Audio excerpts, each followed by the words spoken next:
dangled before them. Even those who have no intention of betraying him will begin to suspect others, eroding the trust that is the lifeblood of any regime. This erosion is the true objective, not simply capturing the man but destabilizing the web of relationships that shield him from external threats. In history, bounties of such magnitude have often shifted the balance of power without a single shot being fired. The price tag becomes a rallying point for enemies and an invisible dagger pointed at the leader's back.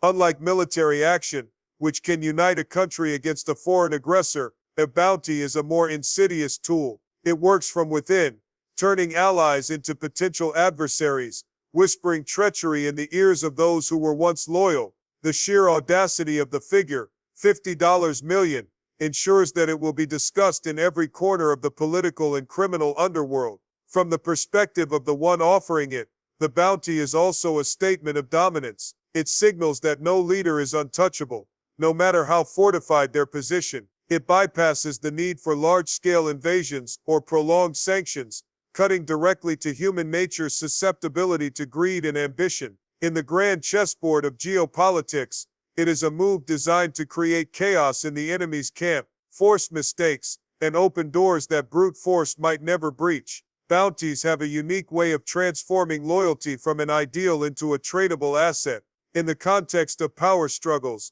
loyalty is often portrayed as unwavering and rooted in shared beliefs or mutual benefit. But when a vast sum of money is placed on the table, it reframes the entire relationship between a leader and those around them. A $50 million bounty, for example, does more than tempt opportunists. It forces everyone in the leader's circle to reevaluate their personal stakes. Suddenly, devotion is no longer a matter of principle but a matter of arithmetic, where allegiance is weighed against the potential for wealth, security, or even survival. The moment loyalty becomes something that can be bought, it loses its sacredness and becomes vulnerable to the highest bidder. This shift is dangerous for any leader because it introduces a corrosive doubt into every interaction. When trust is replaced with suspicion, every handshake, every whispered conversation, and every private meeting becomes a possible threat. The people meant to protect and defend the leader may begin to wonder what others are planning, and in turn, those others may start to question them.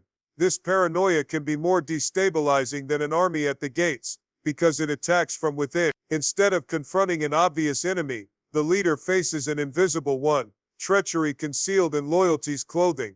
Bounties also exploit the simple but powerful reality of human nature. For many, personal gain will outweigh abstract ideals. Those in the inner circle often have their own ambitions, grudges, or vulnerabilities, and a large bounty can magnify those weaknesses until they become impossible to ignore. It appeals to greed, but also to fear. Fear of being the one left behind if someone else takes the offer first. Fear of being implicated if the leader falls. Fear of losing everything when the political tide inevitably shifts. Trump administration puts $50 million bounty on Venezuelan President Maduro. Power does not always announce itself with armies at the gates. Sometimes it arrives with a price tag on a man's head. Today the figure is $50 million offered by the Trump administration for the capture of Venezuelan President Nicolás Maduro. It is a sum large enough to tempt kings, generals, and traitors alike.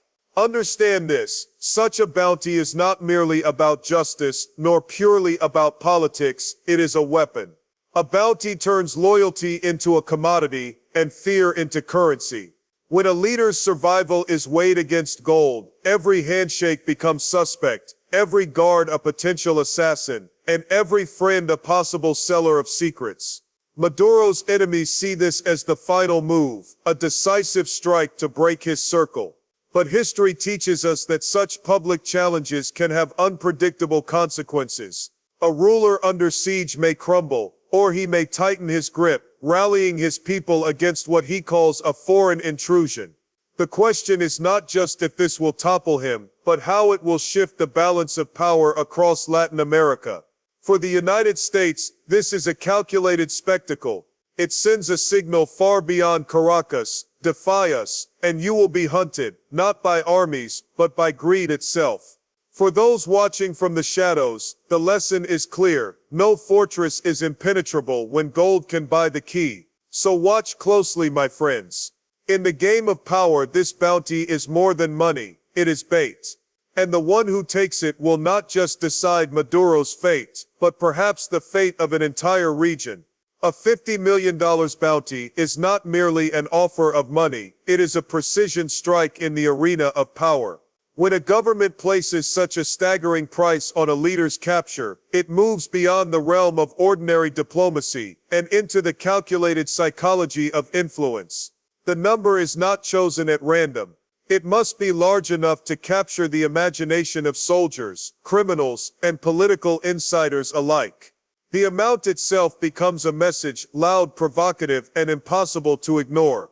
In this case, the Trump administration's decision to attach a $50 million bounty to Nicolas Maduro's head operates as a weapon designed to fracture the inner circle that sustains him. Money of that scale has a way of reaching places where armies cannot. It seeps into the minds of those closest to the target, planting seeds of doubt and ambition. Such a bounty functions as a form of psychological warfare. It tells everyone within reach of the leader that loyalty now has a market value, and that value has been set extremely high. For Maduro's advisors, bodyguards, and allies, it forces a dangerous mental calculation. Is their loyalty worth more than the life-changing sum being? This mechanism is why bounties have been used throughout history as tools of political warfare. They do not need to be collected to have an effect. Their existence alone can weaken the bonds that hold a power structure together. Even the most loyal allies will find themselves imagining what they could do with such wealth, and those thoughts, once planted, can grow into plans. In this way, a bounty is not just a monetary reward but a psychological wedge driving divisions deep into the heart of a regime. Once loyalty is converted into a commodity, the leader's position is never as secure as it appears, and the danger may come not from the outside world but from the very people sworn to protect them. High-profile challenges to a leader's authority carry an inherent unpredictability because they can push that leader toward collapse, or conversely solidify their power. When a figure like Nicolas Maduro faces a public move such as a $50 million bounty on his head, the reaction is rarely linear. On one hand, the pressure may weaken him by exposing vulnerabilities, encouraging defections, and emboldening opposition forces who see an opportunity to strike. On the other, such a bold act from a foreign power can ignite a wave of nationalistic sentiment, rallying citizens and even hesitant allies to defend the leader against what they perceive as external interference. In moments like this, perception becomes more important than the facts themselves. A leader under siege can frame the challenge as proof that they are significant enough to threaten the world's most powerful nations. This framing can be spun into a narrative of defiance, where enduring under pressure becomes a symbol of strength.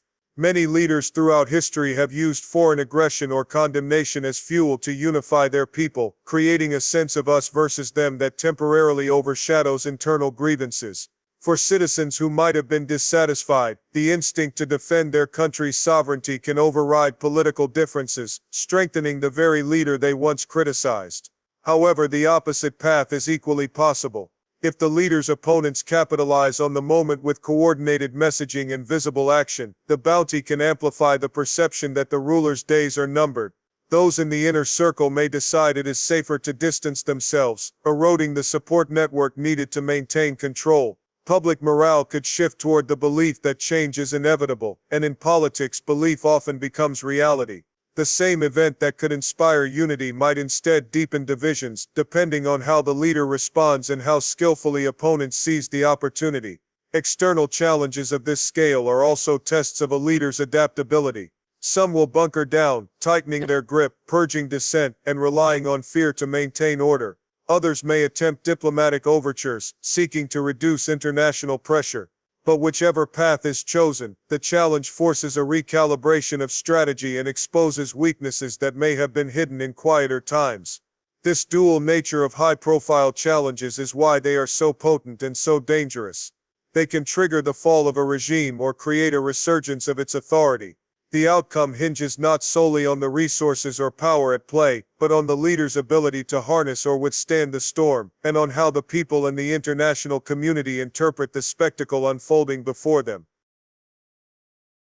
The decision by the United States to place a massive bounty on a foreign leader is not just a targeted move against one individual. It is a deliberate signal to the entire world. It communicates a clear and calculated message that crossing certain lines will bring personal consequences, not only political or economic ones. Unlike sanctions, which affect the country broadly, or military actions, which are visible on a battlefield, a bounty strikes directly at the personal security of a leader. It sends the unmistakable warning that no one is beyond reach, regardless of the size of their military, the strength of their alliances, or the depth of their political influence.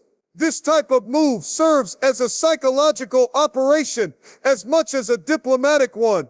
It shapes the thinking of other leaders who may be contemplating similar actions that the United States opposes. By making an example of one high-profile figure, it creates a deterrent effect where others take note and adjust their behavior out of self-preservation. It is a tactic that works on the principle of fear of becoming the next target, fear of betrayal from within, and fear of losing control when outside forces intervene with such precision. On a global stage, this also reinforces the perception of American reach and resolve. Whether admired or criticized, it projects the image of a nation willing to go beyond conventional diplomacy when it believes its interests or values are threatened. Allies may view it as a sign of strength and decisiveness, while adversaries may see it as an aggressive overreach. In either case, the signal is received and absorbed into the calculations of governments, intelligence agencies, and political actors worldwide. The move also has a theatrical quality that amplifies its effect. Announcing a bounty of this magnitude ensures it will dominate headlines, circulate in diplomatic circles, and become a topic of discussion in both public and private arenas. This public visibility is part of the strategy. It is not enough for the action to be taken.